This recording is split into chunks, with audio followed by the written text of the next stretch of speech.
Hello, good morning to you, welcome. Hello, it's, what is it today? Saturday today, 9th of September.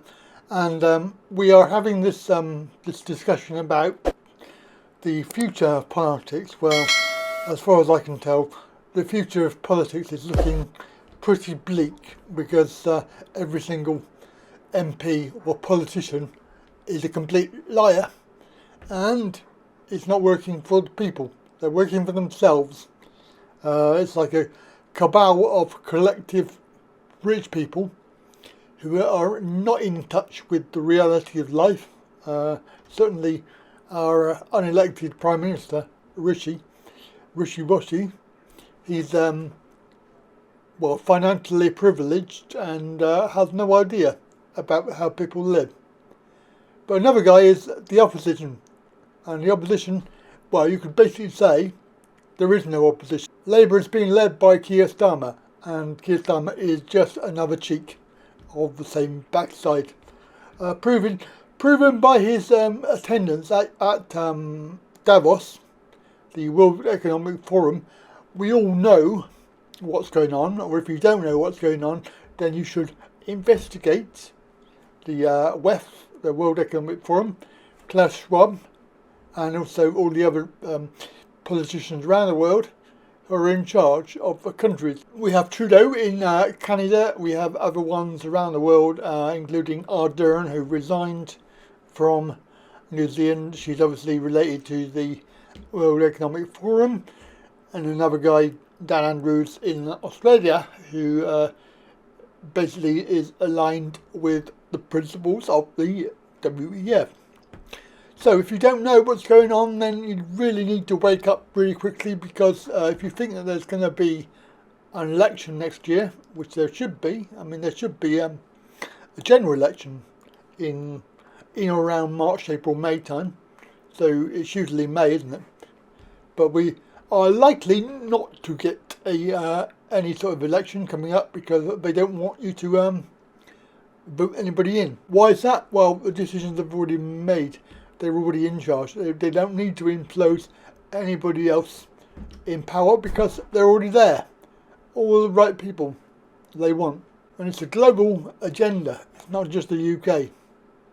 But obviously we have to put up with the politicians here, which are, as I said before, they are complete liars. And they're only out for themselves to line their pockets with money, our money. And of course this is the whole thing. So as you can see from this video, Starmer even admits that the Davos World Economic Forum is more important than our own politicians, our own Westminster. Let us just ask you quickly, you have to choose now between Davos or Westminster. Davos. Why?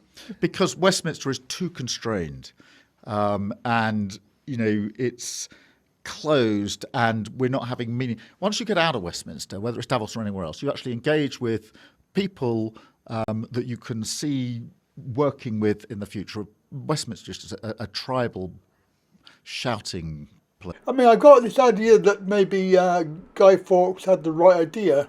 It would have changed everything if he had succeeded. So it's a pity he didn't, because I think we would probably be in a different situation now. But obviously we have Westminster, which is a den of iniquity. We all know that. Well, we should do by now. Everything that comes out of their mouths is a lie. They're not working for our benefit at all. The country is second to everything, and number one priority is money. Labour, if they get in, and it's entirely up to you who you vote for, and I've read a load of comments out there which are saying, oh well, we got no choice, we have to vote for Tories because we don't want Labour in, and the opposite says we got to vote for Labour because we don't want Tories in. Let me categorise this in simple English. They're all the same. It doesn't matter who you vote for, they are all the same. They're all working for the same agenda. They're all working for the same boss. It's not you. right? Let's just categorise that. It's not you they're working for. And they're all doing the same agenda. In fact, I think that if Starmer gets in, it'll be worse. Because he actually has some other ideas that he has voiced over the last, year or two. But you see by that video, he actually, his loyalties are for Davos and the World Economic Forum. What more evidence do you need that he is working for them and not us? Now you'll be saying there, if we do have an election, who do we vote for? Well, you vote for small independent candidates, if there are any, and I'm not going to recommend any because I really can't see anybody going to do any good. But do not vote for any of the three major parties that we have at the moment, because they're all the same. Whilst the Labour and Tories are the only ones that will probably get in, the other parties out there, the Lib Dems as they were, why would you vote for them? I mean, I know the whole system is fraudulent. I know it's all needs to be overhauled, and certainly voting for in the any sort of election is probably not going to do any good, because there is that old saying about if voting was able to change anything, then they wouldn't let you do it. But you have to bear in mind that the small number of people in charge are letting you do this. They're not, it's not something you should be thinking, oh, it's my right as a citizen, I need to vote. It's my right. It's not your right. It's because they let you do it. And obviously, if there was any, look at Brexit. What happened there?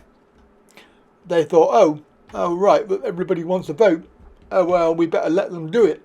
And then of course, they didn't get the result that they wanted. So of course now it's been a few years on, and they're still trying to get back into the EU, even though the majority of people said that they didn't want to be in the EU. And technically, we left the EU. However, we haven't, because we're still paying money to them. So how we left it, we don't know. But they obviously want to get back in, and obviously one of those is Starmer. He obviously has already said that he wants to get back in. And this is the plan. So your vote means nothing to them. Alright, so you can argue that there wasn't a huge majority, but there was a majority, and unfortunately that's the nature of voting, that if you don't like the result, then you need to vote for it. That's what happened to the Brexit voting. In fact, they thought, oh well, we'll let them vote, they'll probably vote to stay in, and of course we didn't, and it didn't work out quite that well. So voting for any of them is going to be a vote for tyranny. It's going to be a vote for the WEF, World Economic Forum. It's a vote for the future being exactly as we predicted many times on this channel, and also other people have predicted it many times before. So what I would do is probably spoil my ballot. Basically, there are methods of spoiling ballots. Do not just, don't just not vote, if there is a vote, obviously, because even if you vote as a spoilt ballot, it still counts as a vote, even though it's not for any particular person. The spoilt ballots are recorded, where they are at the moment. The problem is that we don't know what they're going to be doing with all of these postal votes that people have. I have a postal vote. Sometimes I'm quite concerned about where it goes and how it's recorded, because I've got no control over the end result of it. So I've signed it here in my house and posted it. It goes off, it gets opened, and hopefully it gets recorded. But you can't tell, because the system is so corrupt, and the MPs and all of that are very fraudulent. As I said many times before, it isn't about voting. Anyway, I'm going to leave it there, because I seem to have repeated myself several times, and we can see by these photos that Starmer is in the thick of it. He's in the WEF. He is definitely there, and he's obviously meet and greet various celebrities who are influential in this plan. And you can see from this one, which is Billy Goats, and obviously Billy Goats is part of the New World Order agenda. So there we go. Just a very quick story this morning, and that's it. So have a good day. It's a lovely day. A nice day outside in the sunshine. That'll be doing you a world of good. Anyway, that's it. Have a good day. Catch you later.